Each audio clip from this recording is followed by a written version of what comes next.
Hi friends, എല്ലാവർക്കും നമസ്കാരം. Welcome back to my channel.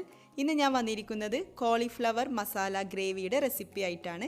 ഇതുപോലെ ഗീ റൈസിൻ്റെയും അല്ലെങ്കിൽ ചപ്പാത്തിയുടെയും അപ്പത്തിൻ്റെയും ഒക്കെ കൂടെ കഴിക്കാൻ പറ്റിയ നല്ലൊരു വെജിറ്റബിൾ മസാലയാണ്. വളരെ ടേസ്റ്റിയാണ്. വളരെ എളുപ്പത്തിൽ നമുക്കിത് തയ്യാറാക്കി എടുക്കാനും പറ്റും. അപ്പോൾ വീഡിയോ കാണുക, ഇഷ്ടപ്പെടുകയാണെങ്കിൽ ലൈക്ക് ചെയ്യാനും ഷെയർ ചെയ്യാനും, ഇതുവരെ ചാനൽ സബ്സ്ക്രൈബ് ചെയ്തിട്ടില്ലെങ്കിൽ ചാനൽ ഒന്ന് സബ്സ്ക്രൈബ് ചെയ്യാനും മറക്കരുത്.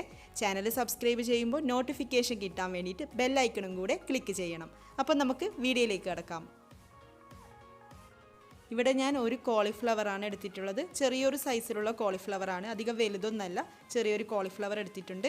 അതിലേക്ക് കുറച്ച് ഉപ്പ് ചേർത്ത് കൊടുക്കണം. പിന്നെ അതുപോലെ കുറച്ച് മഞ്ഞൾപ്പൊടി, ഒരു 1/4 ടീസ്പൂൺ അളവിലൊക്കെ മഞ്ഞൾപ്പൊടി ചേർത്ത് കൊടുക്കാം. ഇതിലേക്ക് വെള്ളം ഒഴിച്ചു കൊടുക്കണം. നല്ല ചൂടുള്ള തിളപ്പിച്ച വെള്ളമാണ് ഒഴിച്ചു കൊടുക്കേണ്ടത്. എന്നിട്ട് നമുക്കൊരു അരമണിക്കൂറൊക്കെ ഇതൊന്ന് റെസ്റ്റ് ചെയ്യാൻ വേണ്ടിയിട്ട് വെക്കാം. 2 ടേബിൾ സ്പൂൺ ഓയിൽ ഒഴിച്ചിട്ടുണ്ട്. അത് ചൂടായിട്ട് വരുമ്പോൾ അതിലേക്ക് സവാളയും പച്ചമുളകും ചേർത്ത് കൊടുക്കാം. ഒരു സവാള എടുത്തിട്ടുണ്ട്. പിന്നെ 2 പച്ചമുളക് ഇതുപോലെ വട്ടത്തിൽ അരിഞ്ഞതാണ്. അപ്പോൾ ഇത് രണ്ടും കൂടെ ചേർത്തിട്ടൊന്ന് സോട്ട് ചെയ്തെടുക്കാം.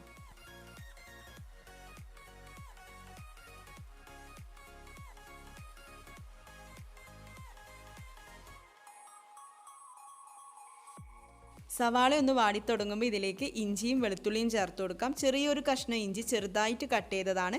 അതുപോലെ 4 അല്ലി വെളുത്തുള്ളി, അതും ചെറുതായിട്ട് കട്ട് ചെയ്തതാണ്. അപ്പോൾ രണ്ടും കൂടെ ചേർത്ത് കൊടുക്കാം. പിന്നെ ആവശ്യത്തിന് ഉപ്പും കൂടെ ചേർത്ത് കൊടുക്കണം.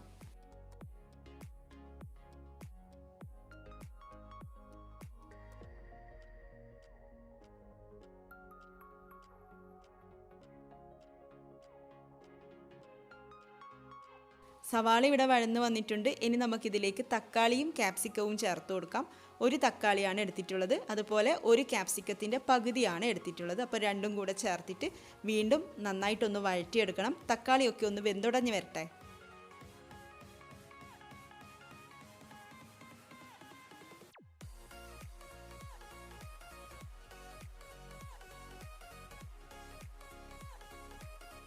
തക്കാളിയൊക്കെ വെന്ത് വന്നിട്ടുണ്ട്. ഇനി നമുക്കിതിലേക്ക് കുറച്ച് പൊടികൾ ചേർത്ത് കൊടുക്കാനുണ്ട്. 1/2 ടീസ്പൂൺ മഞ്ഞൾപ്പൊടി ചേർത്ത് കൊടുക്കാം.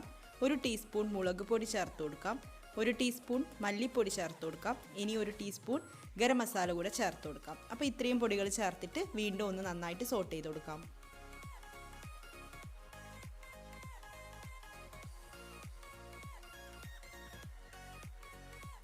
പൊടികളുടെ റോസ്മെല്ലൊക്കെ ഒന്ന് മാറി വന്നിട്ടുണ്ട്. ഇനി നമുക്ക് ഇതിലേക്ക് ഒരു ഉരുളക്കിഴങ്ങ് ഇതുപോലെ കട്ട് ചെയ്തിട്ട് ചേർത്ത് കൊടുക്കാം. പിന്നെ നേരത്തെ ചൂടുവെള്ളത്തിൽ സോക്ക് ചെയ്ത് വെച്ച കോളിഫ്ലവറും കൂടി ഇതിലേക്ക് ചേർത്തിട്ട് ഈ ഒരു മസാലയുമായിട്ടൊന്ന് നന്നായിട്ട് മിക്സ് ചെയ്തെടുക്കാം.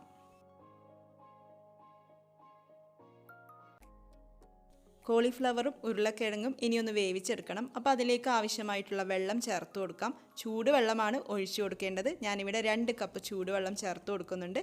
എന്നിട്ട് നമുക്കിത് അടച്ച് വെച്ചുകൊണ്ട് മീഡിയം ഫ്ലെയിമിൽ വെച്ചുകൊണ്ട് വേവിച്ചെടുക്കാം.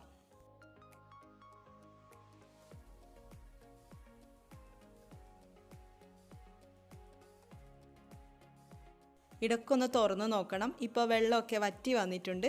വെജിറ്റബിൾസ് കുറച്ചുകൂടി ഒന്ന് കുക്കായി കിട്ടാനുണ്ട്. ഇനി നമുക്കിത് അടച്ച് വെക്കേണ്ട, തുറന്ന് വെച്ചുകൊണ്ട് തന്നെ കുക്ക് ചെയ്തെടുക്കാം.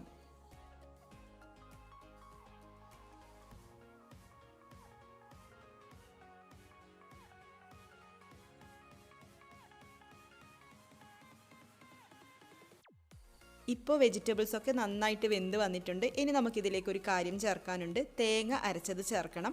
1/4 കപ്പ് തേങ്ങ ചിരവിയത് നല്ല കട്ടിയിൽ അരച്ചെടുത്തിട്ടുണ്ട്. ഇതിൻ്റെ കൂട്ടത്തിൽ കാഷ്നട്ടും കൂടെ ചേർത്തിട്ടുണ്ട്. 2-3 ടേബിൾ സ്പൂൺ കാഷ്നട്ടും കൂടെ ചേർത്തിട്ട് നല്ല തിക്കായിട്ട് അരച്ചെടുത്തതാണ്. അത് നമുക്കിതിലേക്ക് ചേർത്തിട്ടൊന്ന് നന്നായിട്ട് മിക്സ് ചെയ്തെടുക്കാം. കുറച്ചുകൂടെ വെള്ളം ചേർത്ത് കൊടുക്കാം. ഇതെടുത്ത് വെച്ച് കഴിഞ്ഞാൽ വീണ്ടും തിക്കായിട്ട് വരും. ഇതൊരു മസാല ഗ്രേവി ആണല്ലോ, അപ്പോൾ ഗ്രേവിക്ക് വേണ്ടിയിട്ട് കുറച്ച് വെള്ളം ഒഴിച്ചു കൊടുക്കണം.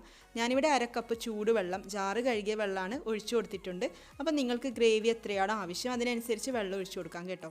അപ്പോൾ വെള്ളം കൂടെ ഒന്ന് ഒഴിച്ചിട്ട് ഒന്ന് വീണ്ടും നന്നായിട്ട് മിക്സ് ചെയ്തെടുക്കാം. എന്നിട്ട് നമുക്കിത് വീണ്ടും ഒന്ന് അടച്ച് വെക്കണം. 1-2 മിനിറ്റ് മീഡിയം ഫ്ലെയിമിൽ ഇതൊന്ന് അടച്ച് വെക്കാം. അതിന് മുന്നേ ഇതിലേക്ക് കുറച്ച് മല്ലിയില കൂടെ ചേർത്ത് കൊടുക്കാം. 2 മിനിറ്റിന് ശേഷം തുറന്നു നോക്കാം. ഇതിവിടെ ഇപ്പോൾ നന്നായിട്ട് തിളച്ചുകൊണ്ടിരിക്കുന്നുണ്ട്. തേങ്ങയുടെ റോ ടേസ്റ്റ് ഉണ്ടാവില്ലേ, പച്ച ചുവ, അതൊക്കെ ഒന്ന് മാറിയിട്ടുണ്ട്. പിന്നെ എരിവ് ഉപ്പൊക്കെ നോക്കാം. എരിവ് കുറവായിട്ട് തോന്നുകയാണെങ്കിൽ നിങ്ങൾക്ക് കുറച്ചുകൂടെ മുളക് പൊടി ചേർത്ത് കൊടുക്കാം. അപ്പോൾ ലാസ്റ്റായിട്ട് ഇതിലേക്ക് ഒരു കാര്യം കൂടി ചേർക്കാനുണ്ട്. 1 ടീസ്പൂൺ നെയ്യ് ഒന്ന് ഒഴിച്ചു കൊടുക്കാം. ഓപ്ഷണലാണ്, ഒഴിച്ചു കൊടുക്കണം നിർബന്ധമൊന്നുമില്ല, ടേസ്റ്റ് ഒന്ന് കൂടും അത്ര തന്നെ. അപ്പോൾ നെയ്യ് ഒഴിച്ചിട്ട് നന്നായിട്ടൊന്ന് മിക്സ് ചെയ്യാം. ഫ്ലെയിം ഓഫ് ചെയ്ത് കൊടുക്കാം. കഴിഞ്ഞു. നമ്മുടെ masala gravy, cauliflower masala gravy ഇവിടെ റെഡി ആയിട്ടുണ്ട്. അപ്പോൾ എല്ലാവരും ഒന്ന് ട്രൈ ചെയ്ത് നോക്കുക. നിങ്ങളുടെ അഭിപ്രായം കമൻസിലൂടെ അറിയിക്കുക. നമുക്ക് അടുത്ത വീഡിയോയിൽ കാണാം. താങ്ക്